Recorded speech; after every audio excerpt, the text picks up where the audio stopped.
Today is April 24th, 2012, and this is the beginning of an interview with Mildred Marian Funkhauser-Thomason. Millie, as I will be calling her, is 85 years old, having been born on January 21st, 1927. My name is Joy Becker, and I'll be the interviewer. This is a photo of Millie when she was in the Air Force Nurse Corps. And you can put it down now, Millie. So I'd like to ask you, Millie, if you can tell me a little bit about your life before you entered the service. I had my nurse's training in Inglewood Hospital in Chicago. And from there I went to my hometown hospital and worked for 3 years as a head nurse. And I had one interesting experience there that I had a patient who needed an IV. And I went to the director and said, "Where's the doctor?" And she said, "Doctors don't start IVs here, nurses start IVs." And at that time, nurses weren't allowed legally to start IVs. So I started it. So you started IVs, but at that time it wasn't really legal to do it. Right. But now it's common practice. Oh, yes, common practice now. And now you had grown up in Indiana. And what made you go into nursing in the first place? I had always wanted to be a nurse. My mother died when I was 11 years old of cancer, and I wanted to take care of ill people. So I went into nursing because of her. Because of her. And what made you sign up for the Air Force Nurse Corps? Well, after 3 years of nursing in my hometown, I was just bored, and I wanted something new. And how did you find out about it? Oh, there was always an advertisement in paper for nurses. So I read an advertisement and just enlisted. And the process of enlisting, you were able to enlist and be commissioned as a first lieutenant. Can you tell me the process of how that was determined and how you were able to sign up at that level? Well, if you had 3 years of nursing experience, you went in as a first lieutenant. And I'd had a little over 3 years of experience, so I went in as a first lieutenant. And were your hopes as going into the Air Force, you wanted some more adventure, it sounds like. Yes. Were you hoping to travel a bit? Were you hoping, was there some goals you had in this adventure? I wanted to travel, and I did go to Hong Kong when I was in K2. I was got together with 2 of the nurses. I was with an Air Force base in Reese that came to Korea about the same time I did, and we hitched a ride to Hong Kong in the Air Force. You could hitch rides in airplanes if they were going there, and you didn't have to pay anything.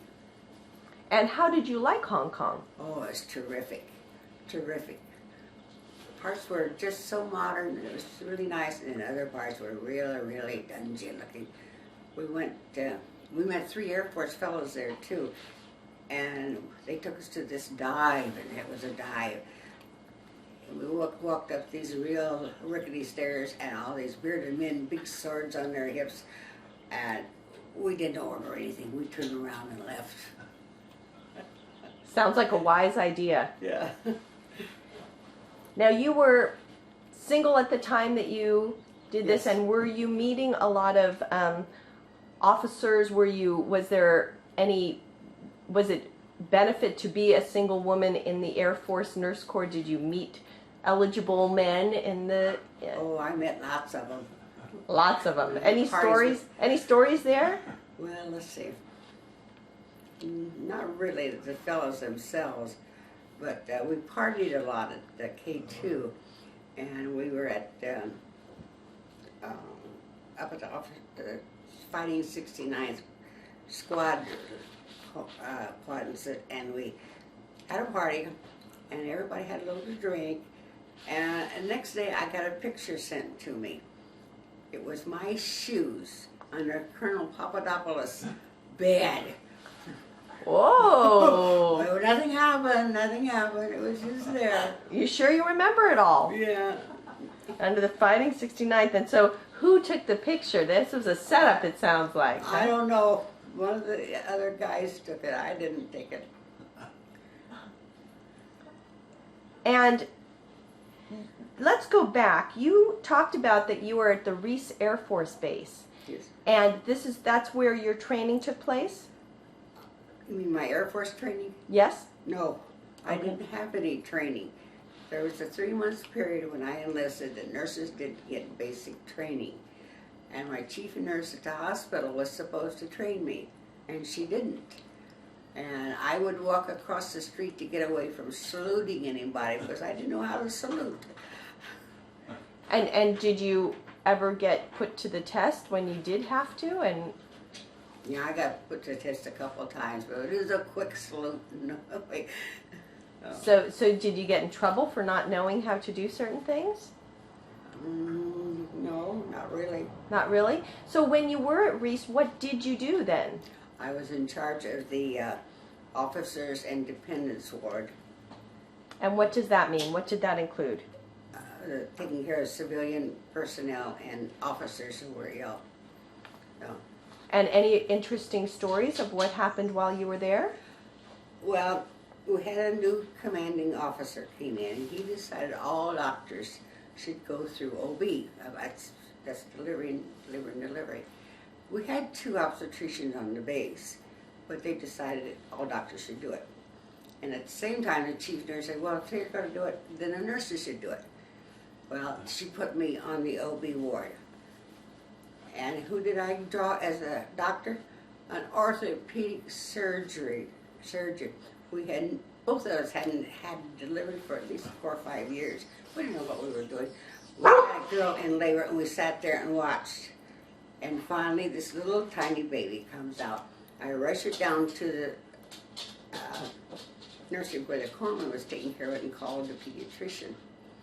I went back to the delivery room. Here's this orthopedic surgeon. Here's another one. So it was like the blind leading the blind. Oh, it sure was.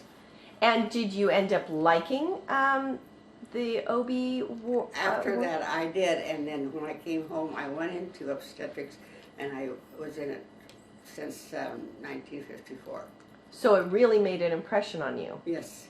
Now, what is it that you liked about it? What is it that made you pursue it later on? That It was just the interest in it and the amount of education you needed to be an obstetrical nurse was terrific. So you wanted to get more education and learn more, and sounds like you were always after another adventure and learning so I more. went back to, when I got home, I went back to college and got my Bachelor of Science in Nursery. And I went on the GI Bill, and I worked full-time, and I carried a full-time course, and I graduated in 3 years. And where did you go to? California State University in Los Angeles. And you got your BS and you went into obstetrics afterwards. And do you have any stories during the service of any particular babies that were born and the ones that stick with you? Are there any particular stories of what? In the civilian life? Well, I was thinking of when you actually first were introduced, if there were anything concerns, but also in your civilian life as well.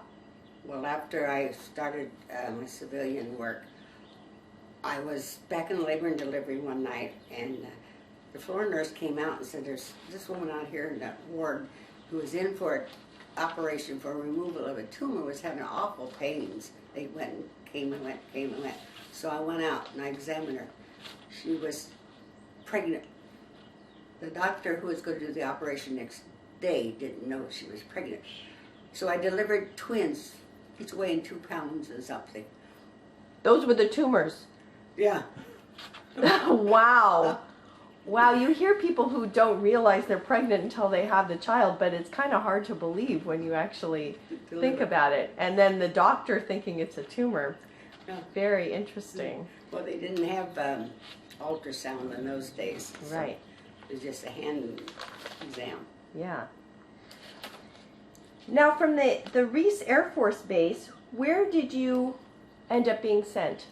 I was sent to Miho in Japan I was there for 6 months, and that was just taking care of the 6 guys. And then I was sent to... Let's talk about Miho first. You were there for 6 months. Did you experience the Japanese culture at all? We had Japanese maids. We didn't do anything of our own work. We had Japanese maids that did everything for us. That seems pretty nice. It was. So where were you located? Were you in a hospital in Miho? Yes, in a hospital. Do you remember the name of the hospital? No, I don't. Okay. So you were there 6 months. You had some people helping you with the work that was going on. And any interesting cases that you saw there? No, I can't remember any there at all. No. Just, Okay. And what were the living situations like? Were you meeting other nurses, and what were your relations like with the other nurses? well, we all lived in one big house, and each one had our own room, and it was very congenial, very nice. And we often partied together, and when we were on duty, we worked together. So can you explain party together? Well, you'd throw parties, and you'd have the fellow officers in, and, you know. And did everybody enjoy socializing together? Was Oh, it yeah. was it mostly drinking and talking? Was it going out into a town? Was it at somebody's house? What was? Most of the time it was at the house. Occasionally we'd go out on the town, but it was just a nice, congenial little group. Nice. And was there an officers club, and were you able to participate in anything? There wasn't an officer club at Miho, but there was at Reese Air Force Base and K2 and Tegu. There was an officers base. Okay. Or officers club. And what were because things change over time in terms of what's popular when you go to a party. Were there particular drinks or things that were popular at that time too? Whiskey sours, or what? Was there a particular drink that people tended to have more at that time? There were a lot of margaritas. Margaritas. Plain or flavored or? Flavored and salty. Okay, that's the drink of the day. Yeah. Now, so it sounds like you had an enjoyable time. You did your work, you had some social time. Did you stay in touch with any of the other Nurse Corps women that were there? You mean afterwards? Afterwards. I did for about 2 years, and then, I don't know, just petered off. So for 2 years after, it continued some of the communication and then dropped off. Okay, so any other stories you'd like to share about your time in Japan? No, not in Japan. Okay. And then you went from Japan to Korea? Yes. And can you tell me more about that? Well, it was a pilot fighter group that was stationed there who flew to Korea and back. And we had a very small hospital because anything major was sent to Japan. So just some minor cases, regular cases like pneumonia or something like that. But you were just to keep them comfortable. Yeah. It wasn't as much emergency situations as more routine illnesses and such. So you were at K2 Tegu, Korea. Yes. And these were fighter pilot stations. Yes. And did you meet any particular patients that came in that you kept in touch with at that time or later that you had helped out that were particularly appreciative or? No, I didn't. Okay, just did what you needed to do in the moment. Yes. And at the time. And so what happened that was exciting while you were there in Tegu? Well, I got to see Marilyn Monroe. Tell me about that. I was working a 3 to 11 shift, and all the patients who were ambulatory, we got to take up on the hill where the stage was situated to see the show which Marilyn Monroe starred in. And one of my former nurses I worked with was assigned to her to travel with her, and she took me backstage to meet her. So I met Marilyn Monroe. And what year was this? must have been 54, early 54. And what was she like? Oh, she was very nice. It was amazing. Very courteous, very friendly. And did you see the performance? Oh, yes, we saw the performance. Do you remember what she sang or what she did Well, particularly? I don't remember what she sang, but she had that red tight dress that she was famous for. She wore that. And how did the men react? Oh, they were hooping and hollering all over the place. Yeah? Yeah. Was it, and you didn't see that kind of behavior when she wasn't there? No, not quite that vigorous, no. So did they raise morale as they Oh. had hoped, I guess? I guess they did. Yes. You guess they did. Yeah.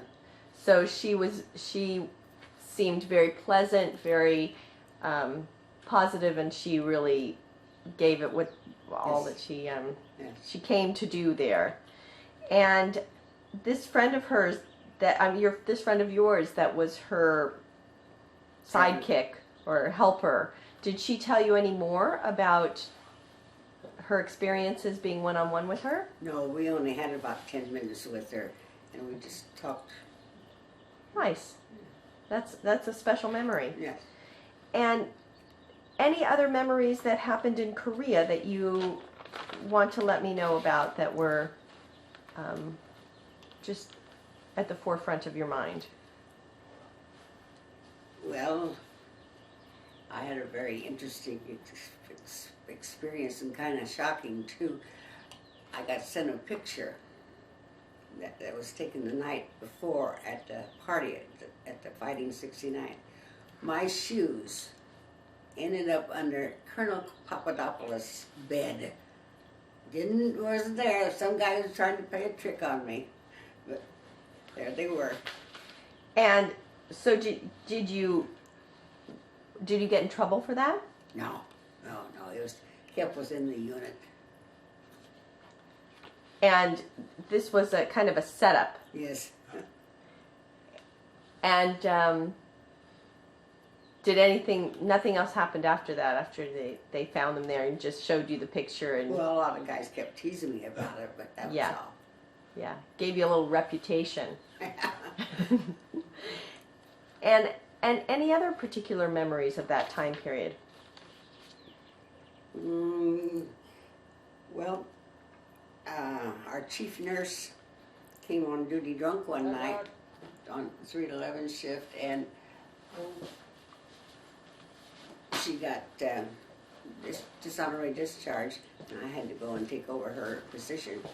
So, And what was her position? chief nurse. Chief nurse. So you had to take over the chief nurse's position. Yes. And then did you keep that position for quite a while? Until I was sent home, yes. It was about 3 months. And what happened to her? She was on dishonorary discharge. Do you know what had happened to her? No, I don't. And were you happy to have this raise of status? Well, it was nice, but I didn't particularly care for the way I got it. Right. Was there a lot more responsibility with that position? And if so, what specific responsibilities? And And there weren't too much because it was a small base, but you still had to have somebody in charge who made the assignments and stuff like that and did the ordering. but you had been a head nurse at the hospital when you were back in the States, so you were yes. used to this kind of Yes. responsibility.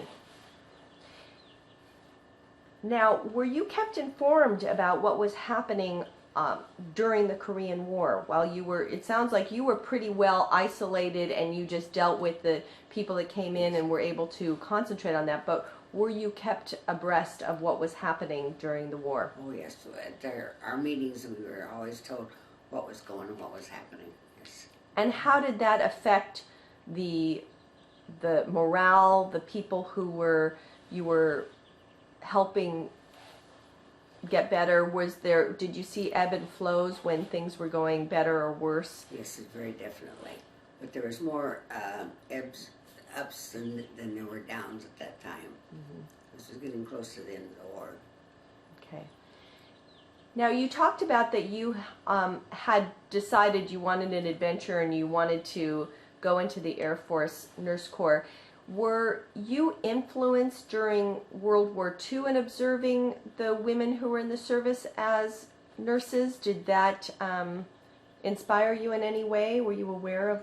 No, because I really wasn't aware. I was in high school at that time, so and we didn't have television or anything like that to tell us who was going where, you know. Okay, so you really, I mean, you look back now and you realize you didn't really get training, the basic training. You didn't know how to salute. Do you know at all how things changed after you were discharged and how it improved for No, the, I don't. the women? No. I think it probably has. Oh, I have a feeling they probably got a little more training than you did. That's good. But it would be nice. It would be nice to know you kind of paved the way, I bet. Now, are there any other experiences before you discharged that you want to tell me that are memorable in your mind about being a nurse for the Air Force and what that involved and the lessons you learned?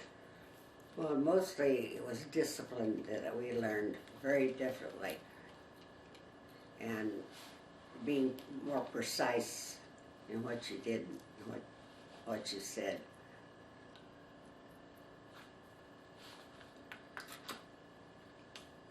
You talked about that when you came home, you decided that you were going to go back to school and you were going to get your BS and you got it in obstetrics, and that you did that through the GI Bill. Yes. And so you did have some benefits afterwards from being a veteran. The GI Bill paid your way through school then? Yes. And do you have any thoughts or feelings about that opportunity? I thought it was great, and I think that it should always continue for GIs. And without that, would you have been able to Well, get I your... might have, but it might have taken me twice as long. Yes. Because even though they paid my way through, I still worked full-time and carried a full-time college course for 3 years. And then did you use your veteran status to get any other benefits, whether it be medical or otherwise, or buying a home or anything? I bought a home. Yes. And so it helped you finance your home to Yes. that you had been in the service? Yes.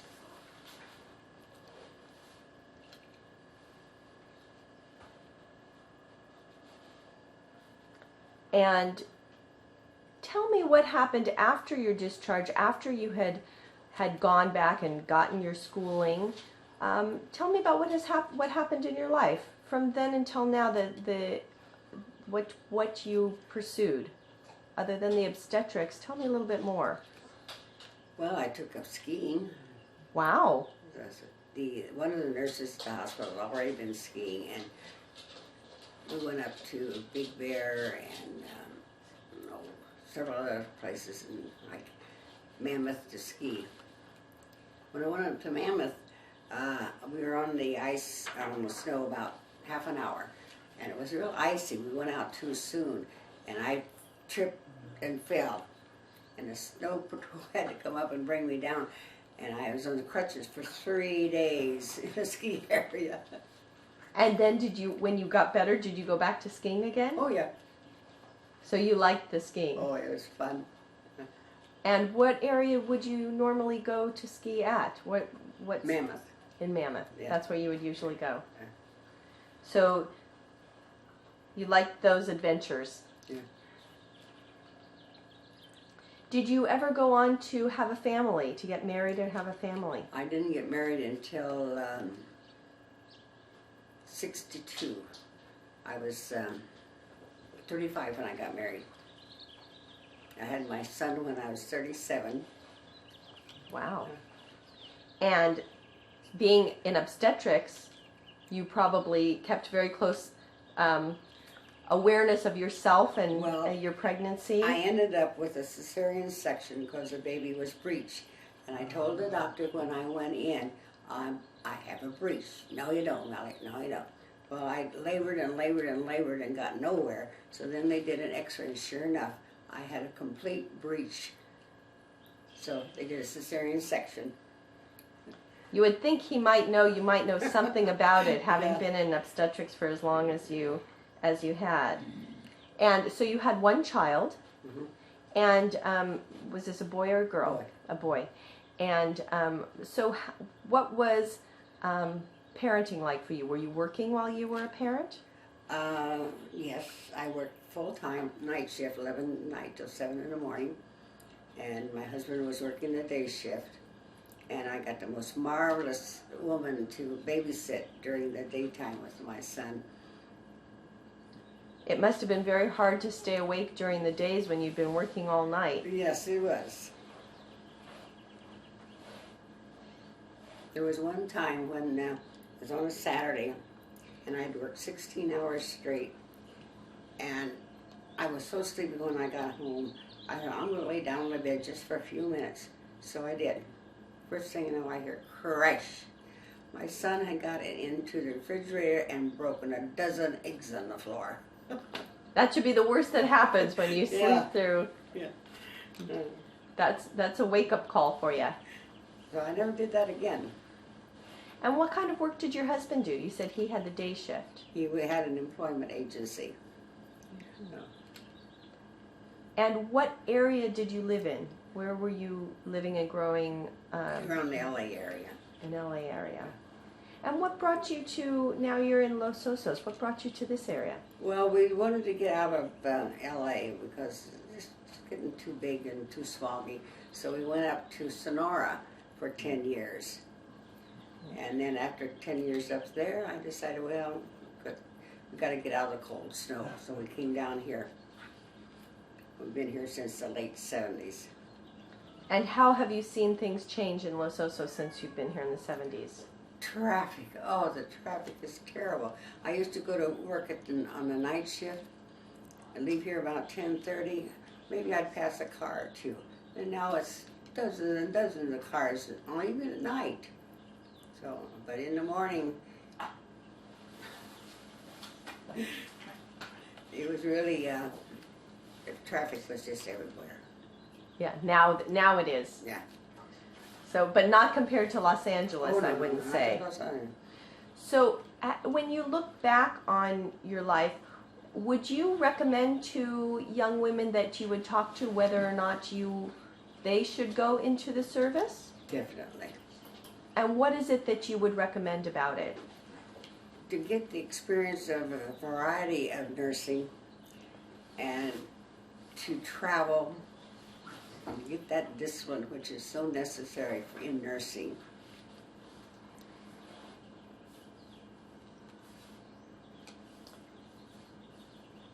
So it was good on-the-job training, and it really prepared you for your future in terms of the discipline and all of the work that you had to be Yes. ready for. Yes. Do you have other memories you'd like to share about your family? You talked a little bit about that your mother had died when you were very young at 11, and she had had cancer, and it inspired you to want to go into nursing. Have you been satisfied with that, and are there any other memories about your family life you'd like to share? Well, I'm very, very glad I went into nursing.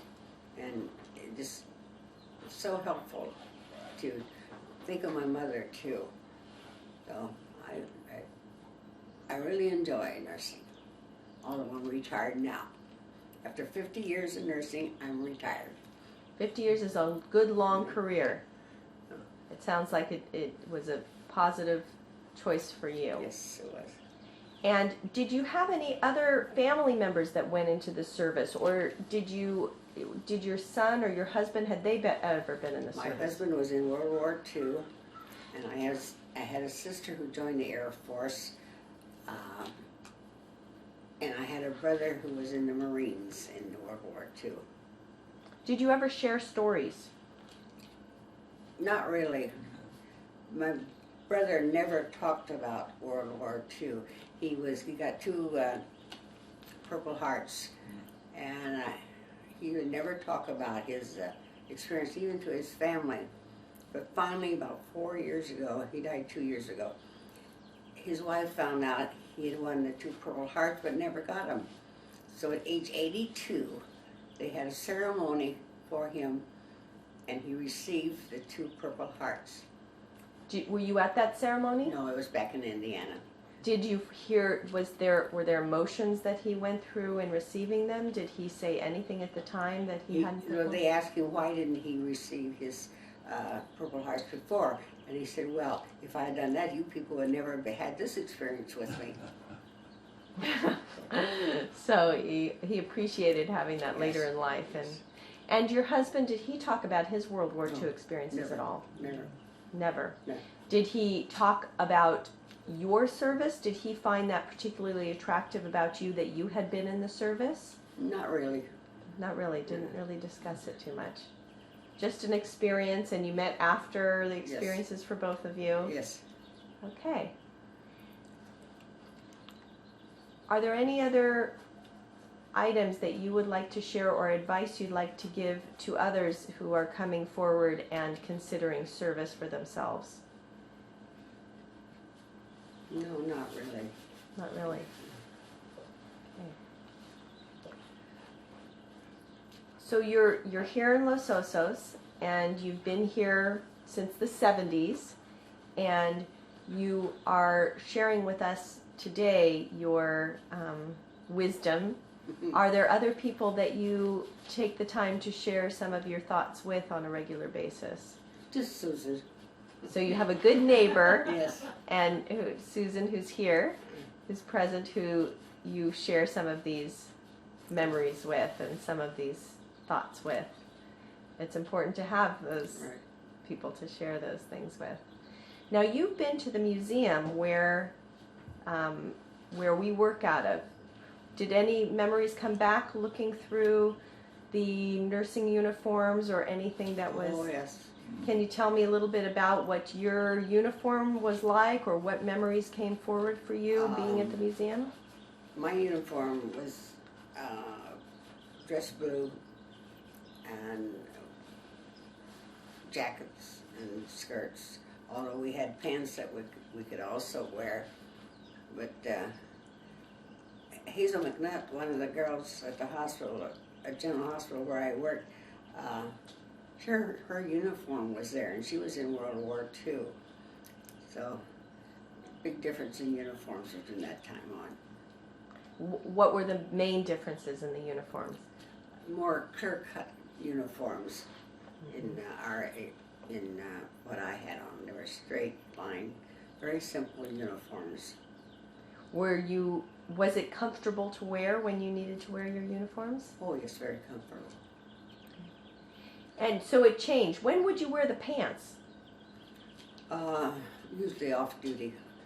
Off duty. We wouldn't wear them on duty. We wore whites on duty. Did you have to press them daily? No. No. Didn't have to. Our uniforms were laundered by the base. Now you have a couple of pictures. Do you have any other memorabilia that you've saved over the... Well, I got my dog tags. Your dog tags? Yeah. And did you wear those all the time? Oh yeah, yeah. Yeah, had to. Okay. Now, you have gone through memory lane, helped going to the museum and seeing all of the things that were there and realizing. I know one of the things I talked to you about is the badge and the symbol of the snake with the oil lamp. Did you have that on your uniform? No, they didn't have that at all. They didn't have that at all. What were the symbols or the patches that were on your uniform? There weren't any patches on it. All we had was the bars, first lieutenant bars. Okay, the first lieutenant bars. And did you have hats that matched? Oh yeah. And was there a symbol on the hat? No. No symbol on the hat. Okay. But you had a laundry that did it for you. That's very nice. Oh yes. Not to have to do that. Any last thoughts that you would like to share about having gone through this experience, to be able to share your memories that have maybe been sitting and waiting to come out for a while? How does it feel to think back on those times? It was a very fun time, very interesting time, very educational, and just all around great time. You were able to look back on it fondly. Yes. And did you ever speak about this to your son? Not too much. And does he live fairly close by? He lives here. Okay. He lives with me. And hopefully you'll share this with him. Well, he'll see the video. I'm sure. He'll probably have a few more questions for you. Maybe about the shoes under the Yeah. bed. Or maybe about Marilyn Monroe. Did Yeah. you share with him that you met Marilyn No, Monroe? I never have. Really? No. I have a feeling he's going to have a few questions for you.